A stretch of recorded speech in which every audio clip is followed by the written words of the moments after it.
Tecnología de la energía térmica, tal y como lo hace deducir su nombre, es una materia en la cual vamos a estudiar los procesos que involucren la transferencia de calor.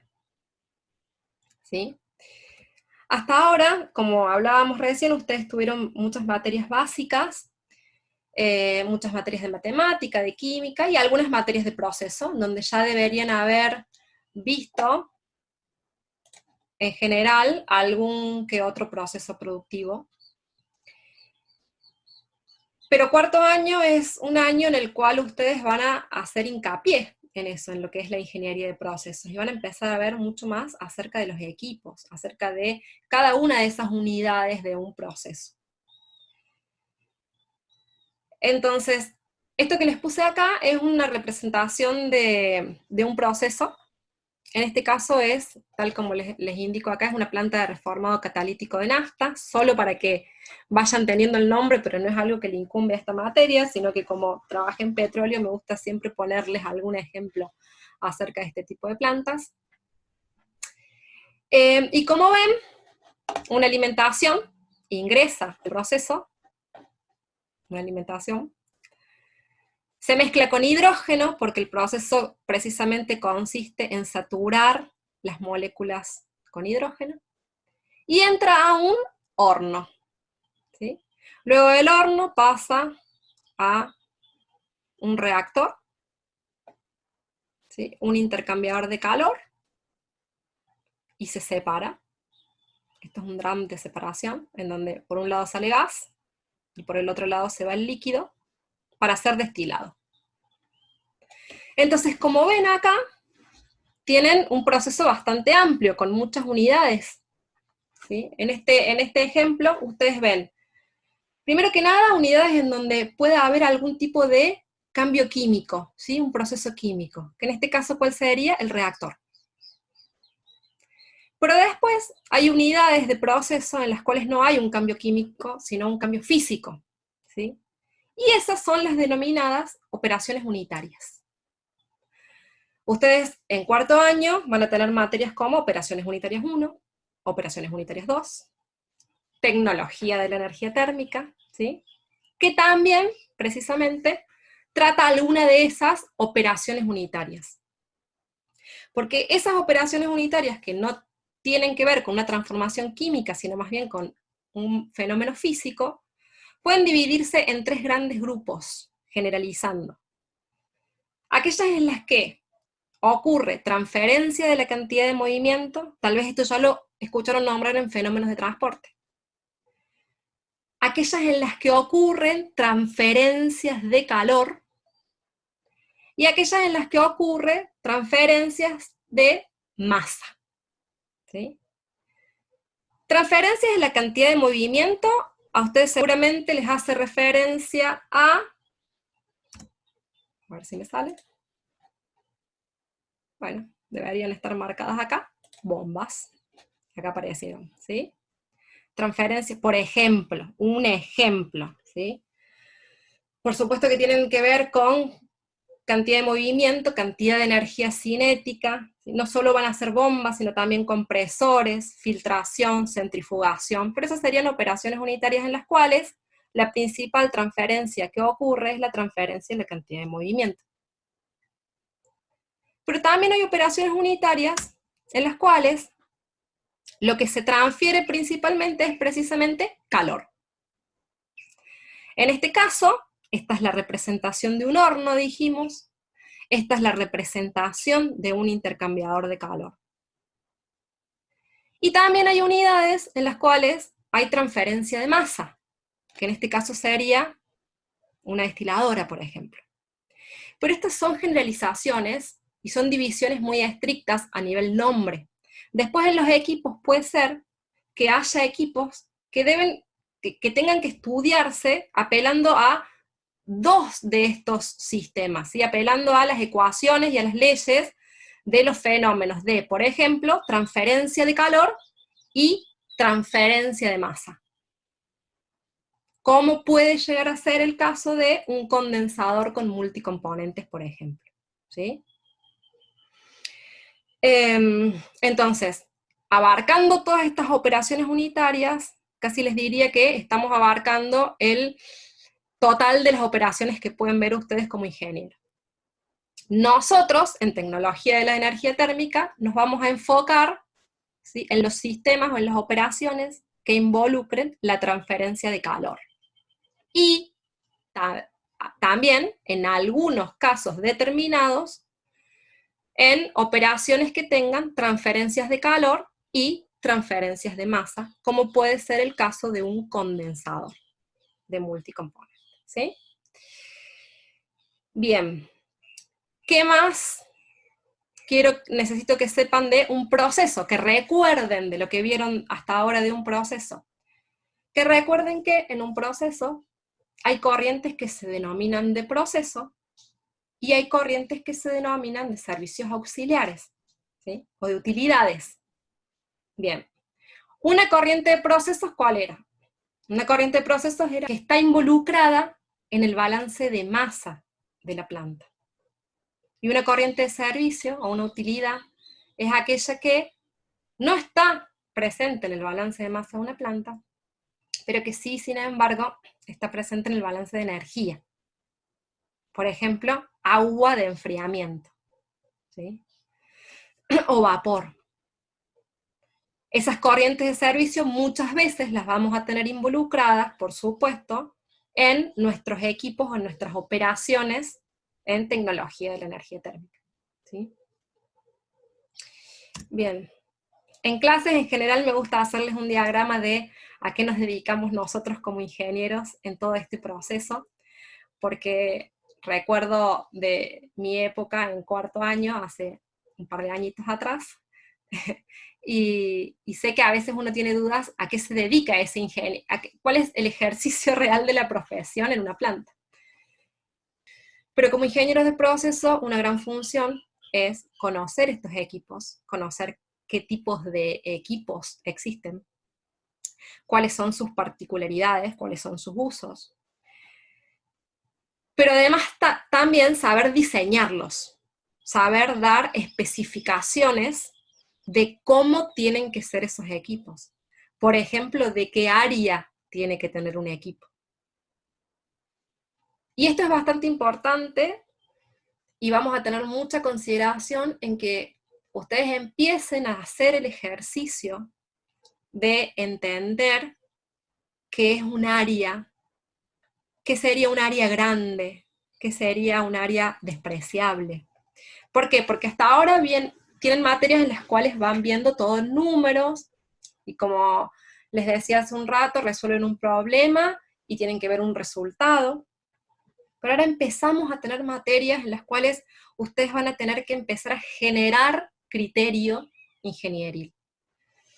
Entonces, de a poquito, empezar a poner el foco en qué sería un intercambiador grande. Si yo les hablo de que es un intercambiador de calor que tiene 10.000 metros cuadrados, ¿les parece mucho?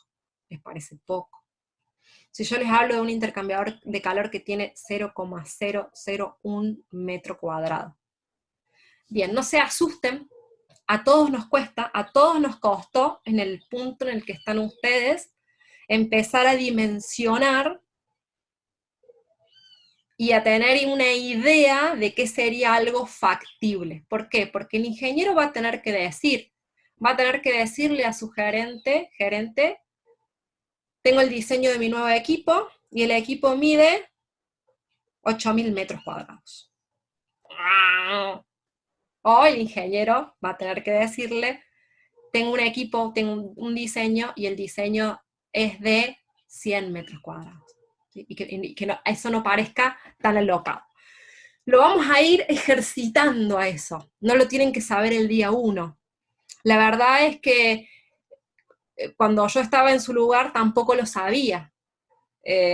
Con el ejercicio de la profesión esto se termina de afilar, pero es necesario que ustedes como estudiantes tengan una noción, ¿sí? Que ustedes como estudiantes salgan de esta materia teniendo ya una idea de si estamos hablando de una cañería de 20 pulgadas, si es algo demasiado grande o si es una cañería muy chiquita. Vamos a ir de a poco, Vamos a empezar a significar cada uno de los valores que usamos en esta materia.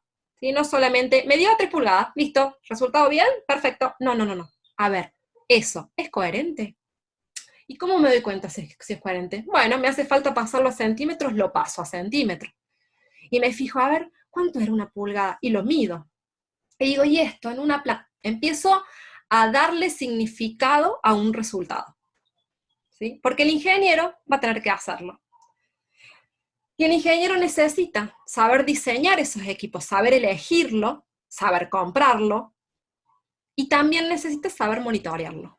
Y entonces la función de este ingeniero va a ser saber diseñar los equipos de un proceso, como ingeniero de procesos, y eso además me va a permitir saber hacer un seguimiento de esos equipos en operación. Saber si un equipo está funcionando bien o si un equipo está funcionando mal. Saber si ese equipo se está ensuciando, por ejemplo. Bueno, a eso está apuntada esta materia. Entonces, a que ustedes conozcan los tipos de equipos que existen, vamos a dar, por supuesto, ejemplos, y el dictado es acerca de los equipos más comunes y acerca de los equipos de los cuales tenemos información, tenemos bibliografía, porque luego hay equipos, unidades de proceso, que son de algún diseño especial que alguna empresa hace y tiene reservado la información acerca de su diseño. Nosotros nos vamos a centrar en los equipos de uso más común, que seguramente van a encontrar en el ejercicio de su vida profesional, y que además les va a sentar y les va a servir de base para ustedes extender ese mismo criterio de diseño y ese mismo conocimiento, lo van a poder extender a cualquier nuevo equipo que se les presente. Y el primero de ellos, que es intercambiadores de calor, ¿por qué es el primero? En parte porque si hay algo que si hay un equipo que van a encontrar en su vida profesional, y que pueden considerar que es de los más comunes de encontrar, es precisamente un intercambiador de calor. ¿A qué le vamos a llamar intercambiador de calor? Le vamos a llamar intercambiador de calor a un equipo en el cual una corriente, sea de procesos o de servicio, ceda calor y otra corriente tome calor, pero que en ninguno de los dos casos esas corrientes cambian de fase. En el caso en el que cambien de fase, ya no van a ser denominados intercambiadores de calor, sino que específicamente, por ejemplo, si alguna de las corrientes, como consecuencia de ceder calor, se condensa, entonces estaremos hablando de condensadores. O si se vaporiza, estaremos hablando de vaporizadores, ¿sí? En el caso de los intercambiadores de calor, entonces estamos hablando de que no va a haber cambio de fase. Hay distintos tipos de intercambiadores de calor, algunos los van a ver conmigo, en este caso es lo que les comentaba al principio, los temas los van a arrancar y terminar con el mismo profesor.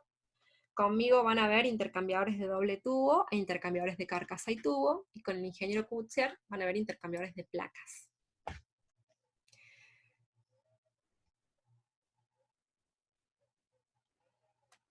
La idea es que pase la slide, y precisamente la siguiente intenta... Ahí estamos. Intenta contarles un poco para que lo visualicen por qué son tan importantes y tan comunes este tipo de equipos. Fíjense el diagrama que ustedes tienen, primero que nada, a su izquierda. En este diagrama, una corriente ingresa a 20 grados a un intercambiador de calor que tiene la capacidad de intercambiar 2 megawatts. ¿Para qué? Para hacer que esa corriente se caliente hasta una temperatura de 40 grados e ingrese, en este caso, a un horno. En ese intercambiador de calor, fíjense, si siguen la línea roja, se utiliza la corriente de salida del proceso.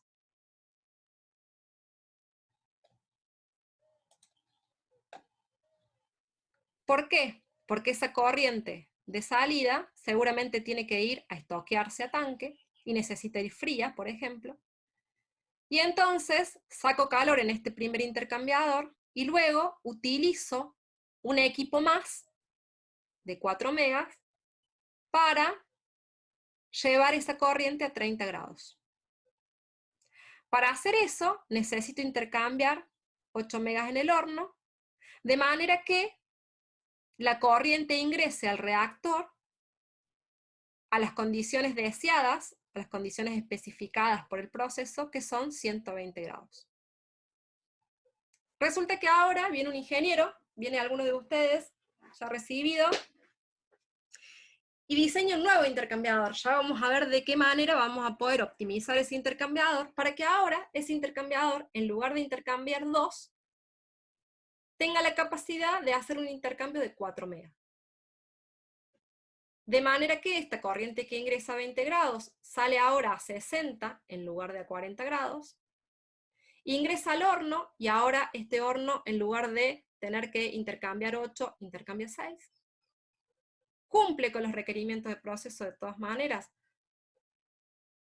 porque ingresó a una temperatura mayor. Y además, sumado a esto, el intercambiador de salida, que estaba puesto para que la corriente se enfríe y vaya a tanque a una temperatura de 30 grados, ahora también tiene un requerimiento menor.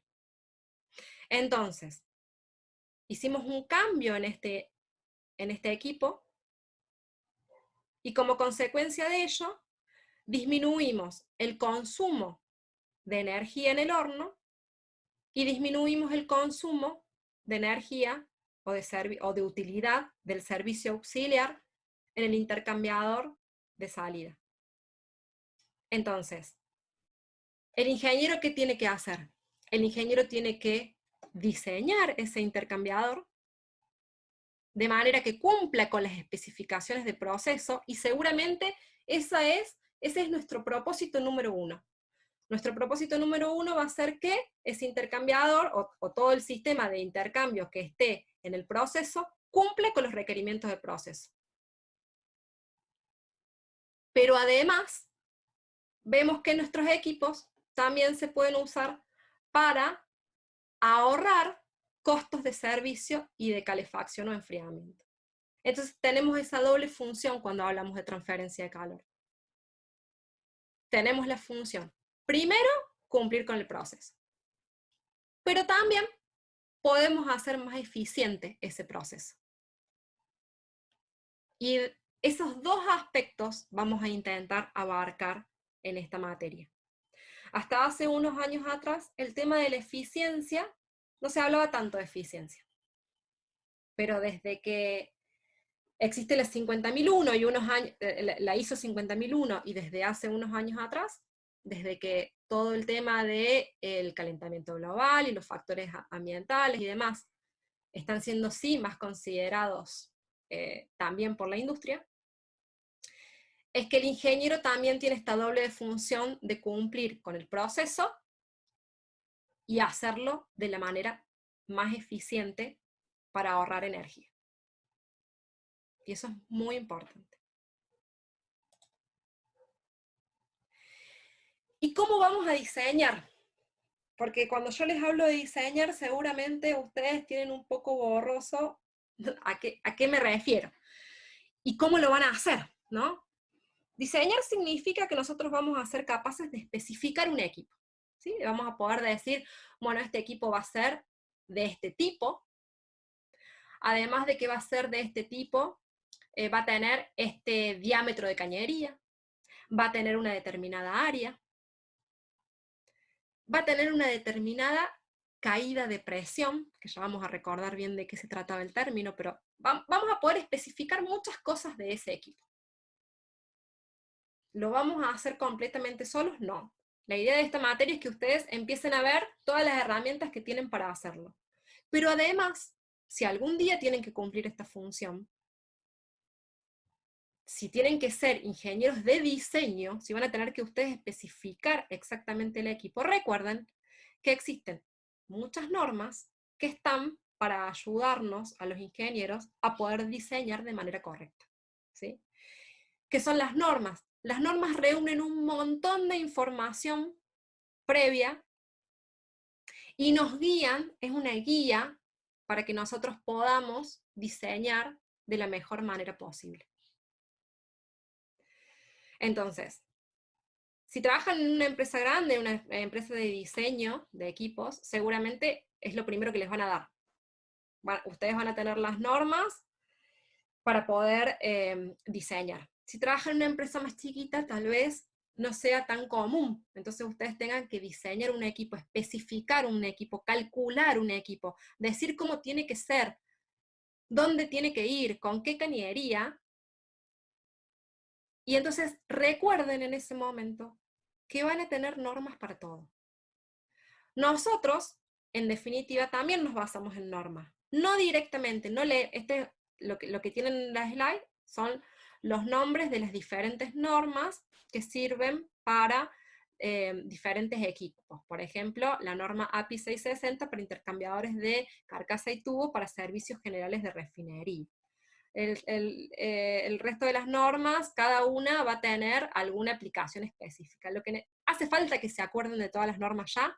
No, no hace falta que se acuerden los nombres. Sepan, sí, como ingenieros, que para cada cosa que diseñen van a tener una norma de la cual se pueden guiar para poder diseñar. Ni hablar de que para recipientes a presión la van a necesitar y es una exigencia para diseñarlos.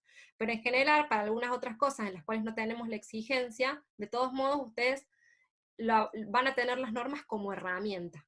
A mí me ha tocado diseñar equipos pequeños en la refinería, y la refinería, por supuesto, que tenía sus propias normas basadas o una compilación de estas normas puestas al servicio del ingeniero de diseño. Entonces, ¿yo qué hacía? A mí me tocaba, por ejemplo, diseñar una válvula X para determinado proceso, entonces buscaba la norma que aplique a ese proceso, y la norma seguramente me decía, esta válvula tiene que tener entre este diámetro y este otro diámetro. ¿Por qué? Porque más grandes no se construyen, porque diferentes razones, pero la norma es una guía que nos acorta el camino y nos delimita el diseño. O, por ejemplo, nos va a dar una indicación de cuál es la caída de presión máxima que puede tener ese equipo.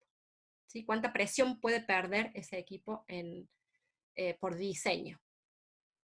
O nos va a guiar acerca de materiales, si tuviésemos que hacerlo, que es algo en lo que nosotros no hacemos mucho hincapié en esta materia, solamente mencionarlos, pero en el caso que se dediquen a diseño específicamente, tal vez necesiten recurrir a la norma. Entonces, lo que tienen que tener claro en cuanto a esto es que existen normas que nos ayudan a diseñar.